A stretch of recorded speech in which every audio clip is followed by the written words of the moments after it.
Welcome back, and if this is your first time watching, my name's Brandon and I sell men's clothing on eBay. This is day 91 of the What Sold series, and this will complete a full 3 months, and I'm really happy about that. So let's just go ahead and jump right into those sales.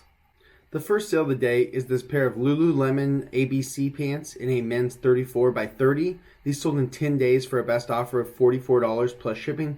This is actually the second time these getting sold. I think the first buyer returned them, and I want to say I sold them for about the same price twice. They did have a tiny mark on it, probably insignificant enough to just let it go when you're listing it, but if I do find a mark, I try to point it out. So that's why I took a little bit less than I would normally take. Usually my lowest that I take for the Lululemon pants, if they're in perfect condition, is 50, but if there's a little bit mark, I'll take about 5 to 10 bucks depending on how significant the flaw is. Sale number 2 was this Dixxon flannel in a youth size medium. This sold in 33 days for a best offer of $24 plus shipping. Dixxon flannels sell super well. Even the kids one can get a pretty decent amount. And for a kid's shirt, 24 bucks plus shipping, that's really good.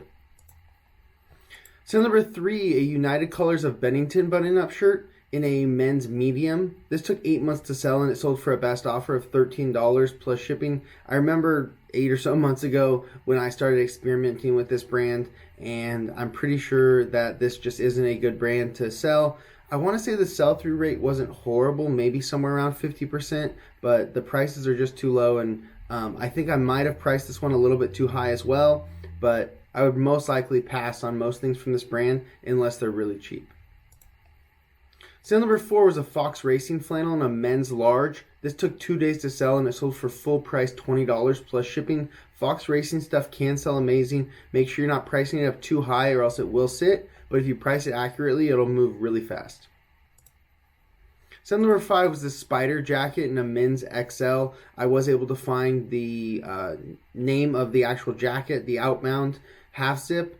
And if you just, there's a style code on the bottom that shows you exactly. Let me see if I can pull it up for you guys real quick. I think it's right there at the bottom. It might be on the next tag actually. There you go. So right there, style number, look that up. It'll help you find out the name of the jacket and sell it quicker. This one sold in 1 day for a best offer of $15 plus shipping. This is one of the more saturated jackets, but some of the bigger or full zip jackets can do much better.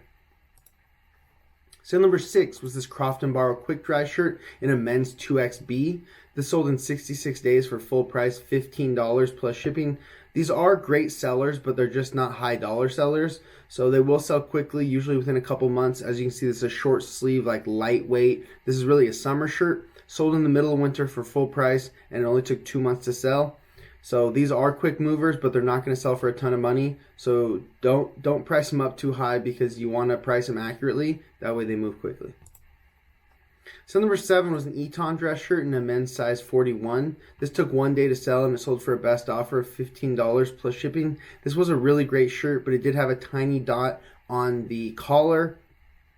Anytime there's a flaw in a dress shirt, even if it's really small, I'm willing to let the dress shirt go very quickly at almost any price because no one really wants a dress shirt that has a flaw. So if you don't take an offer that comes by quickly, then this item could sit around for potentially years.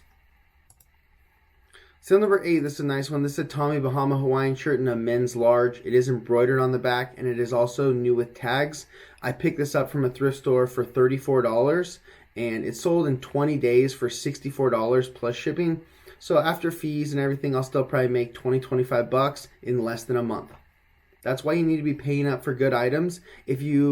Once you become very educated in your niche, then it's a lot easier to pay up for items because you know how long they're going to take to sell. You know exactly how much you can get for them, and then it's not gambling with your money when you know what's going to happen. Now, if you went out and didn't know what was going to happen and you paid $34 for a shirt, then that would be much more of a gamble.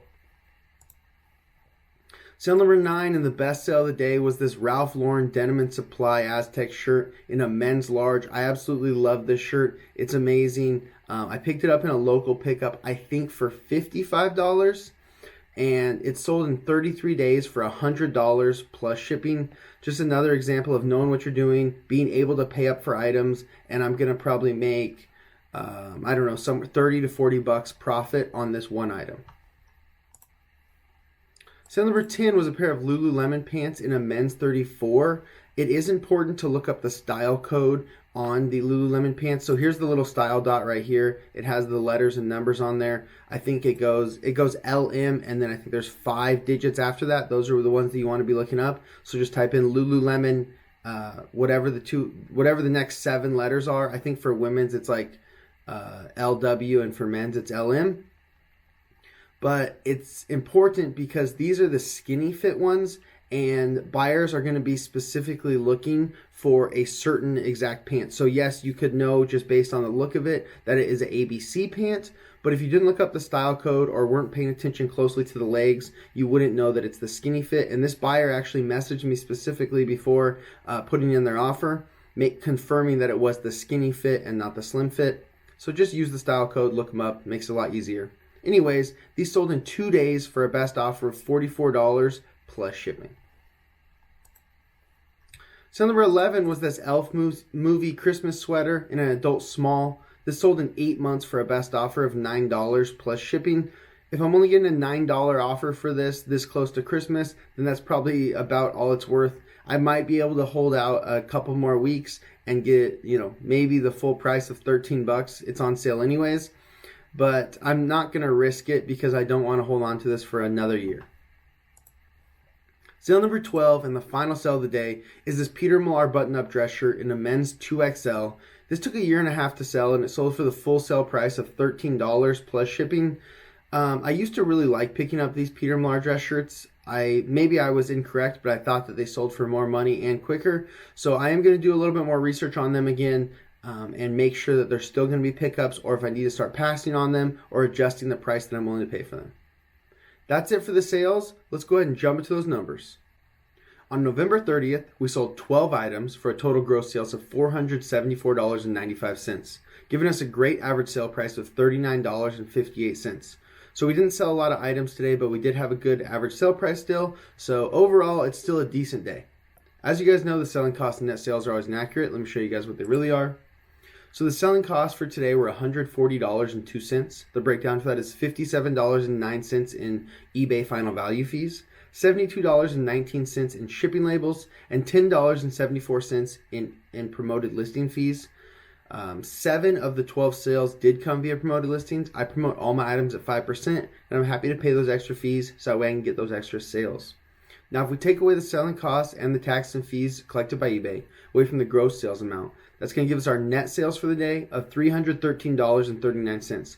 We still need to take away our cost of goods. We're currently using an average cost of goods of $11.73. I've said this yesterday, and I'll say it again today because it's really noticeable on some of these items. I do pay more for some of these items, and I do pay less for some of these items. I use an average just because it's easier to keep track of all the items that way. That way I don't have to individually keep track of every single item. That would take me way too much time, especially with the amount of items that I'm doing now. But it's just going to have to be averages. So sometimes there might be items like today. I know that there's items that I spent $34 on, $55 on. But yesterday there was items that I probably spent $1 on. So the average is $11.73. I redo the average at the beginning of every month using the previous 3 months average cost of goods to make it as accurate as possible. So for 12 items, that gives us a total cost of goods for the day of $140.76. Now, if we take away that cost of goods from our net sales, that's going to give us our net profit for the day of $172.63. That's a great net profit considering the amount of items that we sold today was only 12. If we could have just got that amount of items up to closer to 20, we would have had a great day. But compared to yesterday, we sold 14 items and only made $51. So having that higher average sale price really makes a big difference in my net profit. So that's one thing that you need to consider. I think that it's a great idea to be paying up for items that you know are going to sell for a good amount of money and move quickly. And it makes a huge difference on my net profit when I get those higher dollar sales compared to multiple of the low dollar sales. But that's all I have for you guys today. Thank you so much for watching. I'll see you tomorrow for day 92 of the What Sold series. Peace.